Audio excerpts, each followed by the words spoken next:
नहीं, अभी मैं इनकी दाल की बात कर रहा हूँ। चीजें अगर दाल के दाम बढ़े, फूड के दाम बढ़े, प्रोडक्ट्स के दाम बढ़े, अगर दुगने हो गए और इनकम नहीं बढ़ी है तो आदमी का सवाल महंगाई लगेगी ना। जो ये सवाल वाजिब उठाए गए थे आपकी तरफ से भी कि अगर ये सवाल उठ रहे हैं कि भाई लोगों को राहत क्यों नहीं मिल रही है, लोग परेशान क्यों है, बेरोजगारी क्यों है, ये सब इसलिए तो फील हो रहे हैं क्योंकि आपने 2014 से लेके 2025 तक या 26 तक जो ये सरकार चलाई है उसमें कहीं ना कहीं कुछ ना कुछ आपकी पॉलिसीज के फॉल्स हैं। उसके बाद आपने कहा फ्यूल की बहुत ठीक बात कही कि फ्यूल के लिए आप जो इंपोर्ट कर रहे थे आपने ऑल्टरनेटिव जनरेट ही नहीं करे। ये कोई एक दिन में तो चीज होती नहीं है। आपको 28 फरवरी को पता चला कि भाई हाँ फ्यूल की रिक्वायर्ड हम इंपोर्ट बहुत ज्यादा कर रहे हैं, बहुत डिपेंडेंसी है, तो क्या ऑल्टरनेट एनर्जी सोर्सेज नहीं क्रिएट करने थे? हमें ईवी पे नहीं जाना चाहिए था? हमने ईवी पे चाइना पे डिपेंडेंसी कर दी।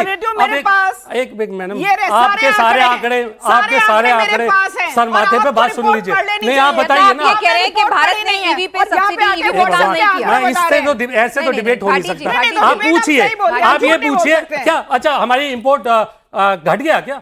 फ्यूल इंपोर्ट घट गया क्या? जो आप बोल रही मेरे आंकड़े गलत है। मैंने आपसे ऑल्टरनेट पूछा कि आपने ऑल्टरनेट, मैडम इस तरह से डिबेट हो रही है, आप अपने आप को अपने आप एक्सपोज कर रही है। मैडम आप अपने आप एक्सपोज कर रही है। सुन लीजिए ना बात प्लीज।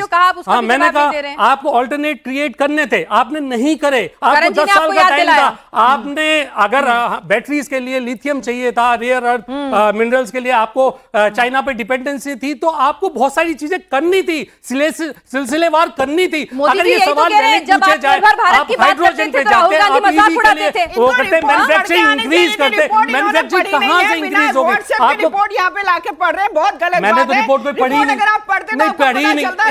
एक स्टैंडर्ड वो लेके आई है कि व्हाट्सएप रिपोर्ट लगता है ज्यादा व्हाट्सएप देख लिया। व्हाट्सएप मैंने तो कोई रिपोर्ट ही नहीं पढ़ी।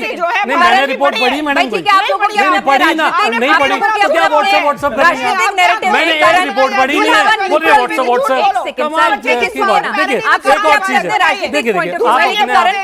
कोई दौरान नहीं है। आरबीआई ने कहा है कि 7.7 जो अभी जो पिछली बार जो रही है उसके बाद अगर हम बात करें कि 6.6 पर उन्होंने उसको घटाया है। भाई विपक्ष इसमें मौका ढूंढ रहा है कि भाई आपकी इकोनॉमी स्लो डाउन हो रही है, डेटा भी कह रहा है।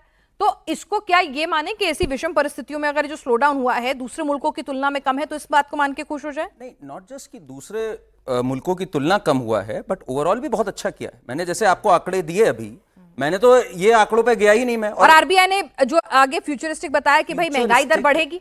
आप एक बात समझिए, एक वॉर लाइक सिचुएशन में भी अगर महंगाई दर थोड़ी बढ़ती है, अभी तो 3.5% है पिछले वर्ष, मतलब मैं तो तारीफ करता हूं भाटी जी की, इन्होंने मेरा एक भी आंकड़े को गलत नहीं किया। इन्होंने ये एक मैग्नीफाइंग ग्लास लेके पीछे निकल गए। इन्होंने कहा एक काम करते हैं 24-25 को आपस में भिड़ा देते हैं। 24 से अच्छा नहीं था 25, फिर 14 पे चले जाते हैं। 14 से लेके अभी तक की इन्फ्लेशन लेते हैं। आपने सुना इन्फ्लेशन पिछले 10 साल में, और मैं ये बात कह रहा हूं और सब मैं चाहता हूं सब सर्च करें इसको, best performing prime minister in the history of independent India है इन्फ्लेशन पे by some distance Narendra Modi.